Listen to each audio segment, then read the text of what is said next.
වර්ෂ 1991 මාර්තු මාස 3 වන දින ඉතාලියේ කතෝලික පවුලකට දාව ඉපිද වර්ෂ 2006 ඔක්තෝබර් මාස 12 වන දින ලියුකේමියා රෝගයේ හේතුවෙන් මිය යන තුරුම ශුද්ධවත් ජීවිතයක් ගත කළ කාර්ලෝ ඇකියුටිස් තුමන් වෙනුවෙන් මෙම දේවස්ථානය පාදුක්ක නගරයේ වෙල්යායකට මායිම්ව සුන්දර පරිසරයක ඇති කර තියෙනවා.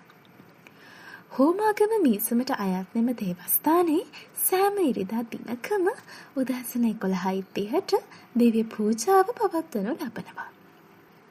මෙහි ඇති වඩාත්ම පුදුම උසුලන කතාව වන්නේ කාර්ලෝ ඇකියුටිස් තුමන්ගේ දේවස්ථානයේ ඉදිරිපිට ඇති පිරිසිදු ජලය පෙර ළිඳෙන් ස්නානය කළ විට බොහෝ ලෙඩ රෝගවලින් විස්මිත ලෙස සුවපත් වීමයි.